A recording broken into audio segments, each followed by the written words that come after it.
has to go back down to shut the door and lock it.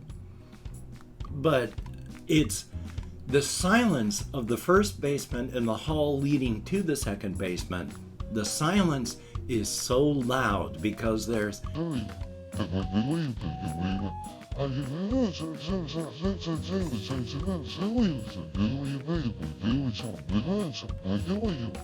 well, howdy, Nearly Senior Citizen here. Greetings, boys, girls, and all of our non-binary friends, and welcome to this brand new day. Hokey Smokes is going to be busy because I have therapy today, and so son of a gun, I'm going to talk about all sorts of stuff like my panic attack anxiety attack that I had earlier this week, and all sorts of fun stuff, so thumbs up on that. And it was hot yesterday, but I was able to sleep at least for a short while. You know, it was after midnight before I fell asleep, and I was up at around 4:30, so I'm tired, oh boy, but at least I'm alive, and it's gray diffuse, itchy upper lip, gray diffuse light outside, so not very warm yet. It's going to be midland warm, as at least the forecast says, so thumbs up on that. And of course, front loading of videos. Hey, if you could toss me a like if you like what you hear and see, that'd be cool. If you could subscribe to the channel if you haven't and you like what you hear and see, that'd be double awesome.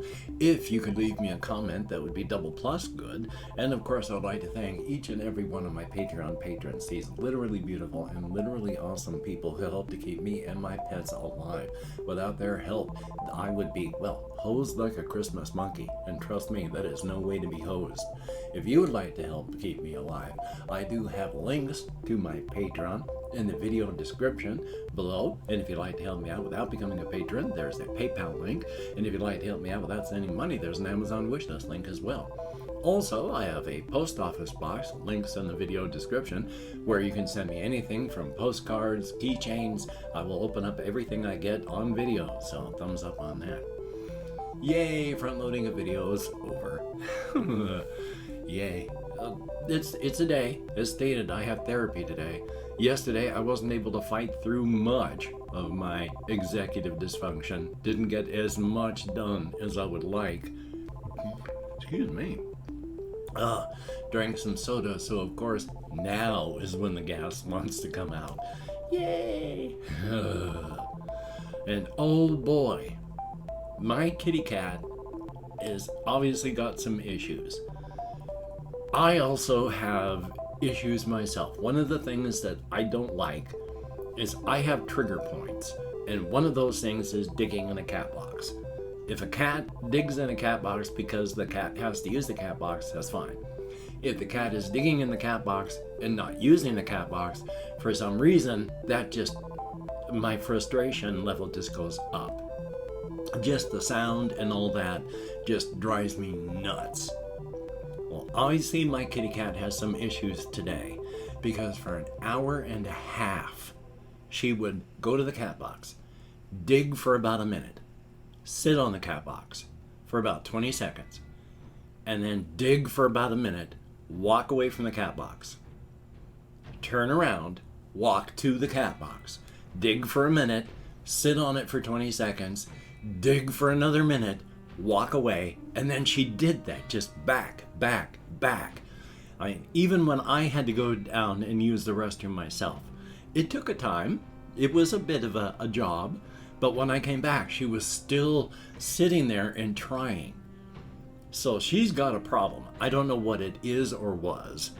Hopefully it's worked its way out and things are working, because I can't afford to take her to the vet. So hopefully things are okay. She stopped doing that. So I don't know if it was a real issue or because she's old. I mean, she was, my youngest child was not even born yet. My wife was in the hospital and we were waiting for her to hopefully be able to keep the child within her for long enough for it to at least become preemie. She went into early labor, and when that happens, I mean, it was like 4 months in. When that happens, they put you into the most stress-free environment you can be in so that you can keep the baby inside you as long as possible. And so she spent a couple months in there until emergency cesarean. Well, during that time is when this one cat that I can't even remember what that cat looked like, but it gave birth. And Amelia was one of them. So that was fun, but that was 2004. So yeah, she's 18. And I don't know if there's a mental component, because my wife's previous cat that she had had before my relationship with her, and some months after we were married, unfortunately that cat ended up having dementia and had to be put down. But it was a very, very old cat and had been with her a long time. So it does happen. I call it Kittyheimers, but here's hoping she's going to be okay. And here's hoping we're all going to be okay. Little Ghost is okay. He's been running around, and that's a good thing. And I'm at least still alive. I've talked before about how I have a pain back here, and the pains have changed, but the one I have right now is right next to my shoulder blade, but I can reach back and I can touch it. And if I move forward, I can feel the knot. So it could be just a knot, an injury that I have that is causing me problems. Or, of course, since I have calcified nodes in my lungs, hey, who knows? Maybe it's a tumor of some kind that's invading into the muscle tissue. Yay! Let's hope not. But I do have scoliosis, which, because of the turning of my vertebrae, shows this shoulder forward, and my vertebrae are twisted up inside of my spine. My spine is a mess. This side of my rib cage has not developed properly because the push forward is never opened up as fully as this side. So there is a mess back there, bone and muscle wise. In fact, if I pull my shoulder back fully, like this side would be, this arm really feels weird, because to do that cuts off the actual circulation of the artery to my arm. Oh boy. So I can pull it back to a degree, but I gotta be careful. So it could be anything. And I've got calcified nodes because who knows? Who knows? One of the problems is when I went into rehab in the year 2000, I went into a couple of them. So who knows where or when, but I caught tuberculosis. And tuberculosis is bad. It used to be called consumption, and if you caught it, you would die. So I had to get treated and take the medications for it, because there's a possibility it would have flared up and I would have died of consumption. Yay. So I took the medications and I'm okay. I'm just always going to show as TB positive when you give me a test because I got it. And even after taking the medications, there is still a 1% chance that I could die horribly. So thumbs up. So that's fun, which is what I was talking about there. Past that, I have just been trying to survive. So, yay. Yesterday I went walkies, and oh boy, I go walkies at 7 o'clock now, and have been doing that for a long time. A couple weeks back, the sun was still above the mountains when I went walkies. Now at 7 o'clock, it's almost dark. And it's very dark by the time I get home, because it's anywhere from 9 o'clock to 9:30 when I get home. It's an hour walk to Walmart. It's an hour walk back. It's 3 miles there, 3 miles back. I walk at 3 miles an hour, 20 minutes per mile. And that's a good walk. I like doing that. And now, I talked before about when we used to walk up hills, it was rough because I wasn't in good shape. And the more I've been doing it longer and longer, I mean, now I can sub-vocalize and even talk to myself when I'm power walking up a hill. So it's a good thing. Definitely a thumbs up on that. I've been trying to think of things, and I have been, unfortunately, distracted because I keep forgetting to take my afternoon dosage of Wellbutrin at all. Not even just late, but at all. Yesterday, I forgot to take it. The problem is, it'll be 2 o'clock and I'll be going, oh, I gotta take it at 3. I gotta take it at 3. Don't forget, gotta take it. It's loud outside. I gotta take it at 3. And then it'll be 6 or 7 o'clock and I'll realize I forgot to take it. And of course, again, a suboptimal dose of an antidepressant can actually have a depressant effect. Thumbs up. But Monday is when I have a medical manager appointment, and I'm going to ask her if we can increase the dosage, so that'll be a good thing. Definitely a thumbs up. And hopefully my appointment today with my therapist will be good.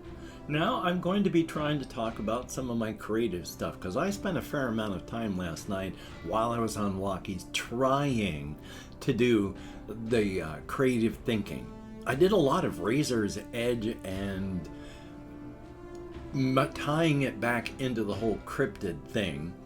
I've been working a lot as best I can, but of course with the antidepressant Wellbutrin with its ADHD stuff, trying my best. But I talked about yesterday how there was, I am working on a character who is from the Razor's Edge but has vision and so can see the cryptid world and likes to hang around in the cryptid world, especially hanging around in a very bad spot with very bad cryptids because it feels like home. You know, it's like a Tuesday on the Razor's Edge.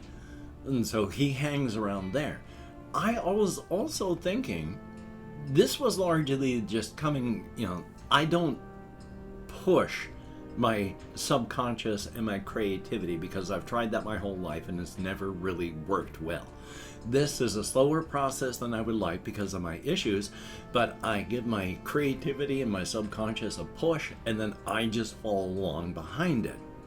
So, one of the things that came up was I have been thinking about the presence underneath the mansion that's in the cryptid part of the abandoned estate that has been abandoned for 125 years, and how it is still very dangerous because 125 years ago, Thomas McGregor, who had done very bad things to humans and cryptids, there was so much blood, so much suffering, so much death, where there was summoned, created, brought into being, who knows, a presence that has to be kept happy by feeding it people regularly, or bad things happen. And King Mike, a ghoul, went into the estate 125 years ago and tackled it. And since then, he's been still alive. He's a ghoul. He's got a long lifespan, thank goodness. But he's been trying his best to keep this thing under control. But there is bad stuff there. And I figured that the people that the cryptid, that this one person from the Razor's Edge was talking about was going to talk further about other things. Can't remember the actual reason that this was brought up, but they would be saying something like talking about this one fellow where, again, I can't remember why it would be brought up because, yay, ADHD.